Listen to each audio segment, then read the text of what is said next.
சீமானுக்கு விஜய் கம்பாரிசன்ல வாக்கு வங்கி உயரும். விஜய் வலமும் போகாம இடமும் போகாம நடுப்புல அடிபட்டு போகக்கூடிய அளவுக்கு அருந்ததியர் சப் கேட்டகரிஸ்ல இருக்காருங்கிறது பரவர்களுக்கும் தேவேந்திர வேளாளர்களுக்கும் தெரியும். விஜய் கம்பாரிசன் வர்றதுனாலதான் விஜய் இஷ்யூ இல்லாம திருமங்கலம் சரத்குமார் ஆதிய மாதிரி நம்ம சினிமாக்காரன் வந்தாரே ஓட்டு போடுவோம்னு நிக்கிறாரு. விஜய் சீமான் இஷ்யூ எடுத்து நிக்கிறாருன்னு ஒவ்வொரு இஷ்யூவும் சீமான் இஷ்யூ வந்து விஜயால ஹைலைட் ஆகுது. அதான் 3 இஷ்யூ வந்து விஜய் மையமா வச்சு சீமான் கேட்டாரு. விஜய் சினிமா நடிகர், அவருக்கு எதிர்ப்போட்டு கிடையாது. அவர் வந்து அரசியல் சக்தியாட்டே ஆகல. அதனால அவரை ஏன் இனிமே எதிர்க்க வேண்டிய அவசியம் இல்லை. அவரை மையமா வச்சு நான் பறவைகளுக்காக நிற்கிறேன், நான் தேவேந்திர வேளாளருக்காக நிற்கிறேன், நான் மாட்டு இறைச்சி நல்லதுன்னு சொல்றேன், நான் இலவசங்கள் மோசம்னு சொல்றேன், நான் இடஒதுக்கீடு சமூக ரீதியாட்டு பின்தங்கங்களுக்கு தான் இடஒதுக்கீடுங்கிறத நான் ஹைலைட் பண்றேன்னு எல்லா விஷயத்தையும் சீமான் வந்து முன்னிலைப்படுத்தி வளர்ந்துட்டு இருக்காரு. பல கருப்பையாங்கிற அவருக்கு அறியாமையில இருக்கிறாரு, இருட்டுல இருக்கிறாரு. சீமான் மேல உள்ள வன்மமும் காழ்ப்புணர்ச்சியும் பல கருப்பையாவுக்கு கண்ணை மறைக்குது. சோ பல கருப்பையாக்களுக்கு இது தெரியல. அவங்களுக்கு தெரிஞ்ச அரசியல் அறிவு இவ்வளவுதான். கமலஹாசன் விக்ரவாண்டில நிக்காதனால்தான் சீமான் உயர்ந்தாரு. விஜய் விக்ரவாண்டில நிக்கிறனால்தான் சீமான் அடுத்து உயர போறாரு. இதுவும் விஜய மையமாச்சுதான் சீமானுக்கு இந்த கெயின் கிடைக்குது.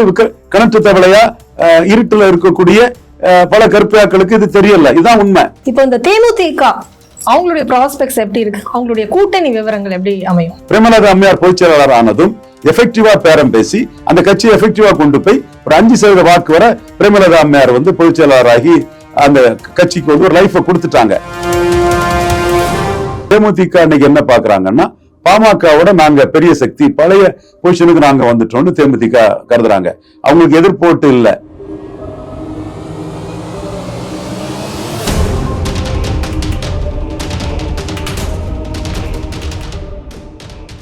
இப்ப தமிழகத்துல காலகாலமா திராவிட கட்சிகளுக்கு ஓட்டு போடாத ஒரு 3rd செக்மெண்ட் ஒண்ணு இருக்கு. அவங்களால வந்து பிஜேபி கொள்கைகளை டைஜஸ்ட் பண்ணவும் முடியாது. அந்த மாதிரி ஒரு செக்மெண்ட் அவங்க எல்லாம் இந்த சீமானுக்கு ஓட்டு போட்டுட்டு இருந்தாங்க. இப்போ இந்த 3rd செக்மெண்ட்டுக்கு விஜய்னு ஒரு கட்சி, விஜய் ஒரு கட்சியோட வந்திருக்கிறார். கிட்டத்தட்ட அதே கொள்கைகளோட பிஜேபி எதிர்ப்பு இருக்கிற மக்களோட உணர்வுகளுக்கு மதிப்பளிச்சு ஒரு கட்சியா அவர் வந்திருக்கிறார். பெரியார் ஆதரிக்கிறாரு, அம்பேத்கர் ஆதரிக்கிறாரு, பெண் உரிமை பேசுறாரு. முதல்ல ஒரு மாநாட்டுல ஒரு பெண் தலைவருக்கு கட் அவுட் வச்ச தலைவரா இருக்கிறாரு. அப்படி இருக்கும்பொழுது அந்த ஓட், யாரோட ஓட் அவருக்கு ஸ்பிளிட் ஆகி போகும்? சீமானோட ஓட் போறதுக்கான வாய்ப்பு இருக்கு இல்லையா? பிஜேபி நேர் எதிர்கொள்க. சோ சீமானுக்கு விஜய் கம்பாரிசன்ல வாக்கு வங்கி உயரும். விஜய் வலமும் போகாம இடமும் போகாம நடுப்புல அடிபட்டு போகக்கூடிய அளவுக்கு அருந்ததியர் சப் கேட்டகரிஸ்ல இருக்காருங்கிறது பரவர்களுக்கும் தேவேந்திர வேளாளர்களுக்கும் தெரியும். பரவர்களும் தேவேந்திர குல வேளாளர்களும் ஏமாளிகள் அல்ல. ரெட்டைலை பார்த்து ஓட்டு போடுறதுக்கும் சினிமா கவர்ச்சியை பார்த்து ஓட்டு போடுறதுக்கும் ஏமாளிகள் அல்ல. இது 2025 இன்னைக்கு எவ்வளவு பெரிய அவேர்னஸ் வந்து பழைய சமூகத்துக்கும் தேவேந்திர வேளாளர் சமூகத்துக்கும் உருவாயிட்டுங்கிறது அவங்க நடத்தக்கூடிய வாட்ஸ்அப் தளங்கள், அவங்களுடைய கருத்துக்களை எப்படி பரிமாறிக்கிறாங்கிறது தெரியும். அப்ப இந்த இஷ்யூல எடப்பாடியே அடிச்சு சீமான் ஏறுறாரு. 8ங்கிறத அவர் 8 இலக்கத்துக்கு கொண்டு போறதுக்கு முக்கிய காரணமா சப் கேட்டகரைசேஷன்ல ஜெயலலிதா முடிவுல இருந்து எடப்பாடி மாறி போனதுல அவர் வந்து பறையர்கள்ட்டையும் தேவேந்திர வேளாளர்கள்ட்டையும் எடப்பாடியை லாக் பண்ணி வளர்றாரு. எடப்பாடியை பலவீனப்படுத்தி தான் வளர்றாரு. விஜய் இந்த இடத்துக்குள்ள என்ன இஷ்யூ சொல்றாரு? ஒரு இஷ்யூ பேஸ்டா விஜய் இதுல என்ன சொல்றாரு? 10% இடஒதுக்கீடுங்கும் போது சீமான் வந்து இடஒதுக்கீடு ஜாதிகளுக்காக தெளிவா நிற்கிறாரு. மாட்டிறைச்சி விஷயத்துல சீமான் தெளிவா நிற்கிறாரு. மாட்டு இறைச்சி உணவு ஒண்ணு. பட் சீமான் ஒரு பண்பாளர். நான் சாப்பிட்டுட்டு இருக்கும்போது எல்லாரும் இருக்கும்போது சொல்லுவார், டே அண்ணனுக்கு வச்சிடாதடா மாட்டிறைச்சி, அண்ணன் சாப்பிட மாட்டாரா, டே வச்சிடாடா அண்ணனுக்கு சாப்பிட மாட்டாருன்னு சொன்னா நான் வந்து அவர் மாட்டிறைச்சி சத்தான உணவு அது இதுன்னு அதை பெருசா ப்ரொஜெக்ட் பண்ணுவாரு. நாம அதை சாப்பிடக்கூடாதுன்னு இல்லை, எதுவும் இல்லை. நம்ம சின்ன வயசுல அப்படி பழகிட்டோம், நம்ம பின்னாடி நம்ம பழகிட்டோம். அது சாப்பிட்றவங்களும் அவங்க விருப்பம் தான். ஃபாரினர் சாப்பிட்றாங்க, எல்லாரும் சாப்பிட்றாங்க, அதுக்குள்ளதான் வரல. ஆனா நாம சாப்பிட மாட்டோம், அது நாம சொல்லும் போது நம்ம உணர்வை மதிச்சு அண்ணனுக்கு வச்சிடாதீங்களான்னு சொல்லக்கூடிய ஒரு மாட்டிறைச்சியோட சிறப்புகளை அவர் பேசுறாரு. விஜய் மாட்டிறைச்சியோட சிறப்புகளை பேசுவாரா? அப்போ நீங்க இஷ்யூ பேஸ்டா சீமான் அதுக்குள்ள வராரு. ராமதாஸ் வந்து 15% வன்னியர் கூடு, 10% வன்னியர் கூடுன்னு சொல்லும் போது சீமான் வந்து ஜாதிவாரி கணக்கெடுப்பு நடத்தி நீங்க அவங்க ஜாஸ்தி இருந்தா ஜாஸ்தி கொடுங்க, அதுல வந்து மற்ற ஜாதிகளுக்கு பாதிப்பு வரக்கூடாதுன்னு சீமான் பேசுறாரு. எடப்பாடி எம்பிசியில மட்டும் ஏன் கை வச்சாரு? ஜாதிவாரி கணக்கெடுப்பு நடத்தி பிசிலையும் முத்திரையர், யாதவர், செங்குந்தர், விஸ்வகர்மா ஏன் பிசியில் இருக்கக்கூடிய அரசியல் டாமினேஷன் உள்ள கல்லறிவு கூட கல்வி வேலை வாய்ப்புல பிசி குறைவா இருக்கும்போது அதை ஏன் எடப்பாடி கையில வைக்கல? அதன் மர்மம் என்னன்னு முத்தரையர் யாதவர், செங்குந்தர், விஸ்வவர்மா கல்லருக்காக சீமான் குரலை கொடுக்கிறாரு. அப்ப இஷ்யூ பேஸ்டா சீமான் நிற்கிறாரு. விஜய் கம்பாரிசன் வர்றதுனாலதான் விஜய் இஷ்யூ இல்லாம திருமங்கலம் கமலா சரத்குமார் ஆதிய மாதிரி நம்ம சினிமாக்காரன் வந்தாரே ஓட்டு போடுவோம்னு நிக்கிறாரு. விஜய் சீமான் இஷ்யூ எடுத்து நிக்கிறாருன்னு ஒவ்வொரு இஷ்யூவும் சீமான் இஷ்யூ வந்து விஜயால ஹைலைட் ஆகுது. அதான் 3 இஷ்யூ வந்து விஜய் மையமா வச்சு சீமான் கேட்டாரு. இலவசங்கள் மேட்டர்லயும் தம்பி நீ எடப்பாடியோட கூட்டணி போறதுக்கும் நோட்டுக்கு சீட்டுக்கு வர போறதுக்கு இலவசங்கள் ஆதரிக்கிறியா தம்பின்னு பச்சையாவே கேட்டாரு. ஆனா அதெல்லாம் ஹைலைட் ஆகல. எது ஹைலைட் ஆச்சுன்னா தம்பி வந்தா கூட்டம் வந்துடும், அதனால தம்பி பனையூர்ல நிதி கொடுத்ததுதான் கரெக்ட்ங்கிறது தான் ஹைலைட் ஆச்சு. விஜய்க்கு ஆதரவா சீமான் 2 வார்த்தை பேசினா அதுதான் ஹைலைட் ஆகுது. சீமான் விஜய் சினிமா நடிகர், அவருக்கு எதிர்ப்போட்டு கிடையாது. அவர் வந்து அரசியல் சக்தியாட்டே ஆகல. அதனால அவரை ஏன் இனிமே எதிர்க்க வேண்டிய அவசியம் இல்லை. அவரை மையமா வச்சு நான் பறவைகளுக்காக நிற்கிறேன், நான் தேவேந்திர வேளாளருக்காக நிற்கிறேன், நான் மாட்டி வச்சு நல்லதுன்னு சொல்றேன், நான் இலவசங்கள் மோசம்னு சொல்றேன், நான் இடஒதுக்கீடு சமூக ரீதியாட்டு பின்தங்கியவங்களுக்கு தான் இடஒதுக்கீடுங்கிறத நான் ஹைலைட் பண்றேன்னு எல்லா விஷயத்தையும் சீமான் வந்து முன்னிலைப்படுத்தி வளர்ந்துட்டு இருக்காரு. பல கருப்பையாங்கிற அவருக்கு அறியாமையில இருக்கிறாரு, இருட்டுல இருக்கிறாரு. சீமான் மேல உள்ள வன்மமும் காழ்ப்புணர்ச்சியும் பல கருப்பையாவுக்கு கண்ணை மறைக்குது. சோ பல கருப்பையாக்களுக்கு இது தெரியல. அவங்களுக்கு தெரிஞ்ச அரசியல் அறிவு இவ்வளவுதான்.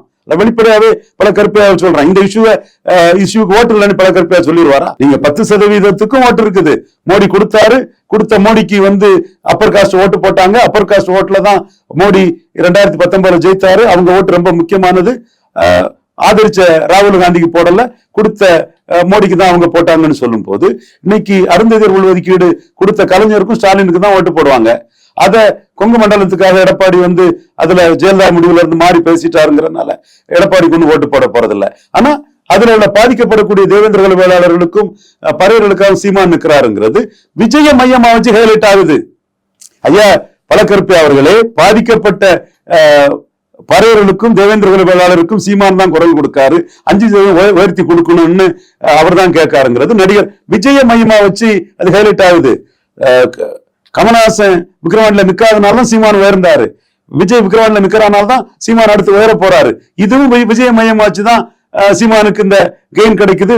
கணக்கு தவளையா இருட்டுல இருக்கக்கூடிய பல கருப்பியாக்களுக்கு இது தெரியல. இதுதான் உண்மை. இப்ப இந்த தேமுதிக அவங்களுடைய ப்ராஸ்பெக்ட்ஸ் எப்படி இருக்கு? அவங்களுடைய கூட்டணி விவரங்கள் எப்படி அமையும்? தேமுதிக வந்து 2021 ஒரு ஜாதிக்கு இடஒதுக்கீடு கொடுக்க கூடாதுன்னு ஸ்ட்ராங்கா பேசினாங்க. அப்போ அவங்களுக்குள்ள மத்தியில பாமக பெருசா தேமுதிக பெருசான்னு ஒரு ஃபைட்டே இருந்துட்டு இருக்குது. அது 2014 தேமுதிக 14 சீட்டு நின்னாங்க, பாமக 8 சீட்டு நின்னாங்க. 2016 பாமக தனிச்சு நின்று அன்புமணிய சமூக மக்களை ஏத்துக்கிட்டதுனால மாற்றம் முன்னேற்ற அன்புமணி ஜான ஆரோக்கியசாமி பிராண்டிங் பண்ணி 5.5 ஜெயித்ததுனால அவங்க வந்து தேமுதிகவோட பெரிய சக்தி ஆயிட்டாங்க. அதுக்கு பிறகு 19 7+1 ஒரு ராஜ்யசபாவோட எடப்பாடி பழனிசாமியும் பன்னீர்செல்வமும் பாமக கொடுத்தாங்க. தேமுதிகவுக்கு 4 தான் கொடுத்தாங்க. தேமுதிகவுல ஓட்டு வரலன்னு எடப்பாடி ஒரு முடிவை எடுத்துக்கிட்டு 2021 தேமுதிகவுக்கு ஒரு சீட்டு கூட கொடுத்தாருல. அதுவும் தேமுதிக வந்து ஒரு ஜாதிக்கு தனி ஒதுக்கீடு கொடுக்க தப்புன்னு போல்டா கேப்டன் விஜயகாந்த் மாதிரி பிரேமலதா அம்மையாரும் ரொம்ப போல்டா பேசினாங்க. அப்ப கலத்தி விட்டுட்டாரு. கலத்தி விட்ட சூழ்நிலை அவங்க 0.5% போயிட்டாங்க. இங்க பாமக வந்து ஒண்ணு ஜெயிக்கலனால ராஜ்யசபா ஒரு வெற்றி பெற்றாங்க. வெற்றினா இவர் கொடுத்ததுனால அதை பெற்றுக்கிட்டாங்க. அன்புமணிக்கு ஒரு 3.8% வாக்கு கிட்ட இவங்களும் எடுத்துக்கிட்டாங்க. அப்ப 3.8 அது அரை. ஒரு கட்டத்துல அது 10% மேல போயிட்டாங்க தேமுதிக. அப்ப அவங்க 14 சீட்டு நின்னாங்க. ராமதாஸ் 8 சீட்டு தான் நின்னாரு. அதற்கு பிறகு 5.5 அன்புமணி சிஎம் எடுக்கும் போது தேமுதிக 2.5 சம்திங் தான் எடுத்தாங்க. கடைசியா தேமுதிக அரை, நாம் இது பாமக 3.8. ஆனா இன்னைக்கு வந்து பாமக 4.3 எடுத்திருக்காங்க, தேமுதிக 2.5 தான் எடுத்திருக்காங்க.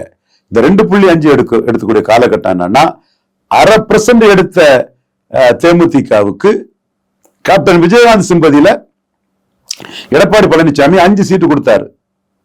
அந்த 5 சீட்டுல 2.5% ஓட்டு தான் எடுத்திருக்காங்க.